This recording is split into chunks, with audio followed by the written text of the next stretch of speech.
We took the GO Transit from Toronto to Niagara Falls and it cost us about $20 each, so about $40 in total. We departed around noon, and if you want to know more details about how to take the GO train, then you can check out this video up here.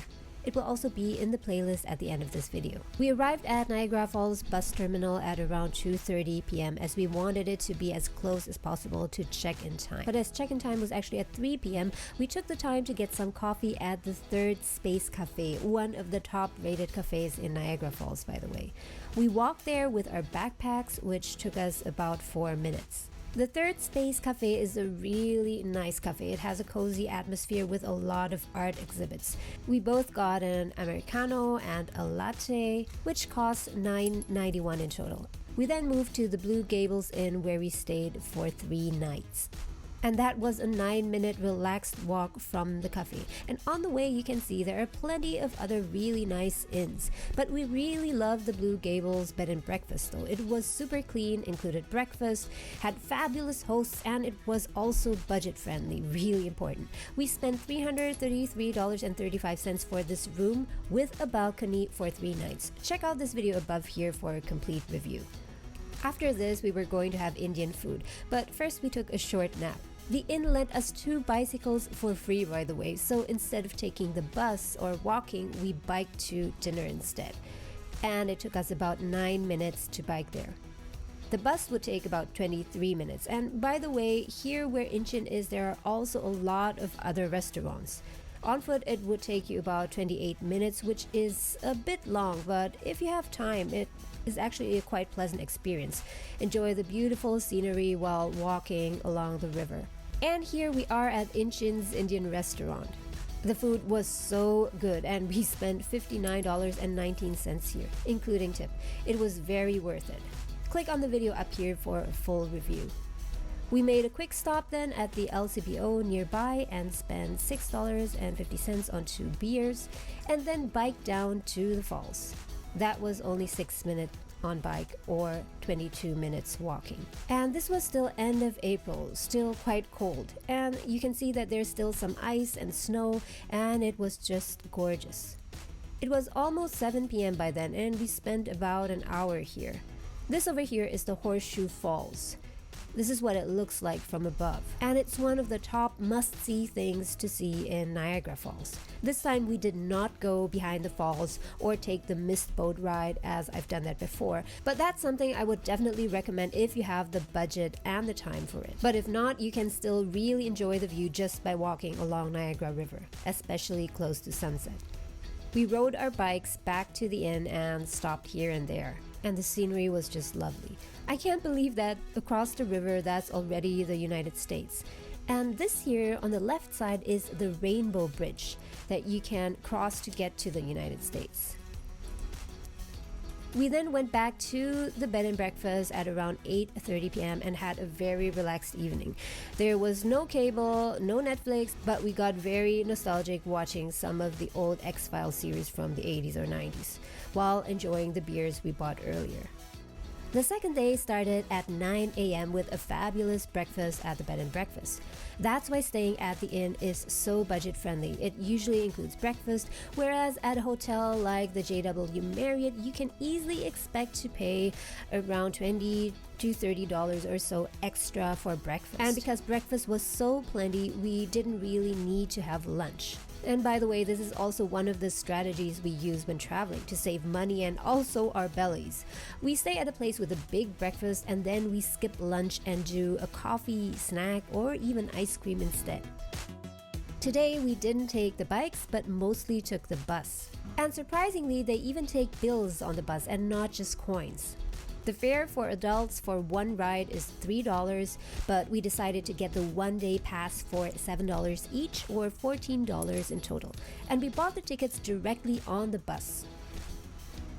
Waiting for the bus now. And then we went to have coffee at Mr. Cappuccino Coffee, also a top-rated cafe. And I know it looks a bit old-fashioned from the outside, but wait for it, it really exceeded my expectations. We got a small latte and an Americano and one of these pistachio pastries here. It really has this distinct 80s or 90s feel. Service was so great. The barista was so nice, and she even gave us this extra pistachio biscuit for free. And it was so delicious and went perfect with the coffee. So here we spent $10.85 in total. We had our little snack, but we're not too full. And then we visited the monastery of Mount Carmel.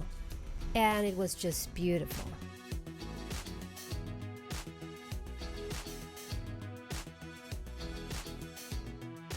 And interestingly, they even have their own vineyard here across the road.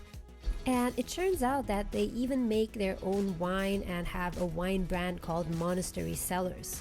There was this really kind staff who convinced us to do a wine tasting for $5 where we could taste 3 wines. And she told us that if we bought any wine there, the $5 would be waived. And it turned out to be so good. The white wine was my favorite. The iced wine was actually the best, but super expensive at around $70 or $80. So in the end, we got the white wine for $23.60, including HST, and the $5 tasting fee was waived. Finally, time for dinner, and we had sushi that night. It took us almost 30 minutes to get to Taku Sushi by bus. And this is Taku Sushi, one of the highlights of our trip, I must say. It's located on Victoria Ave, and it's a pretty new restaurant. I love the seating here as they have these small nooks or small partition rooms which give you a lot of privacy. And we had a really hard time choosing because everything just sounded so delicious on the menu. Take a look at the menu here. They have a wide selection of appetizers, teriyaki, sashimi platters, sushi, also combos, and they even have ramen and a small selection of desserts. We finally settled on the deep fried scallop, which was really so good. It was crispy on the outside and super soft on the inside. We also got the eel avocado roll and the salmon sashimi, which was very fresh. We also got the chirashi sushi, which was so delicious. It was a really generous serving with plenty of ingredients, and that's what we normally like to do. Instead of strictly ordering one portion for each of us, we just order a selection of things and just share everything, so we get the chance to taste different things. Also some Sapporo beer and plum wine, which went very well with the meal. And by the way, there's a special every day, so look out for that. It was a Friday, so the Sapporo was only $5.95, which was a very, very good deal. And we just had to get the green tea cheesecake. It was tiny, but it was a very satisfying slice. We spent $67.89 here before tip. After tip, it was $78. We splurged a bit here, I must say, but considering that we didn't spend anything on lunch and we just had coffee, we were still on budget. And on the way back with the bus, and the buses here are really clean, by the way, and not super packed like in Toronto.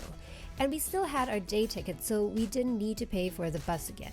On day 3, we had breakfast at Blue Gables again. Again, we had that large breakfast and we didn't have lunch, but instead we had ice cream at Il Gelato di Carlotta. We rode our bikes again, and this experience is really so rewarding because you do a little bit of workout and then you get to enjoy your meal or your snack or whatever. And we parked our bikes across the Falls View Casino Resort. The gelato place is also top rated in Niagara Falls. It's in the same building as the casino, and it was around noon. Yes, ice cream for lunch, only on vacation. They have gelato, but also ice cream on a stick, cannoli, and also coffee. Everything just looks so good. I wish I had more time to try everything.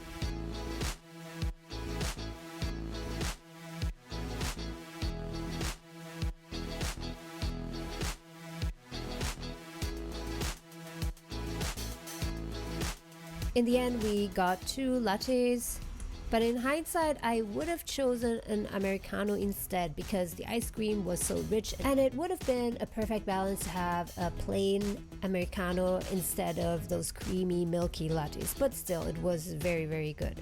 We shared 2 scoops of ice cream at first, But then we had another 2 scoops of ice cream, and in total we spent $27.18 here. We were a bit greedy here, I must say. Even half of this would have been enough, but we just wanted to enjoy it. Then we were off to Niagara Falls History Museum. It took us about 6 minutes on our bikes. On foot, it would have been almost 20 minutes, but even that would not have been very bad, especially after all that ice cream. And here's the Niagara Falls History Museum. And I might also do a separate review on this museum another time because I have so much footage, but this is just to give you a short overview what it looks like inside, what to expect. And we spent about an hour plus here. And what was so great here was that admission was only $5 per person or $10 for the 2 of us. You know how most museums in Toronto would cost $20 or sometimes even $30 and more per person. Like at the Casa Loma, it's $40 per person. And it can get quite expensive, especially if you're going as a family. But at $5 per person, this was really a treat. And then we were off to a very early dinner at Queen Charlotte's Tea Room at around 5 p.m. Unfortunately, they closed permanently just shortly after we visited. So no point in me going into too much detail, but just for completeness sake, here we splurged again and spent $78.09 after tips. Then we went back to the falls again. We just enjoyed the views so much. Last day, one more breakfast, and then we got ready for checkout. I must say that I really recommend the Blue Gables bed and breakfast, so if you're planning to go to Niagara Falls and looking for something that's budget friendly, then make sure that you check this out. And before going home, we dropped by Queen Bean Cafe, which was nearby. Each of us only got a coffee here, but in case you want to have a quick and light lunch, they also have some sandwiches and other food here. The atmosphere here was also very nice with friendly service. And we spent $9.80 here.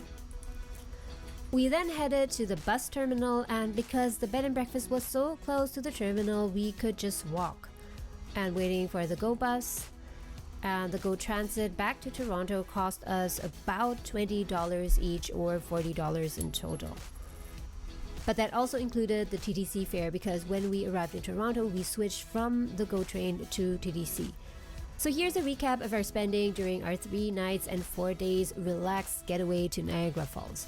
In total, we spent $725 or around $360 each.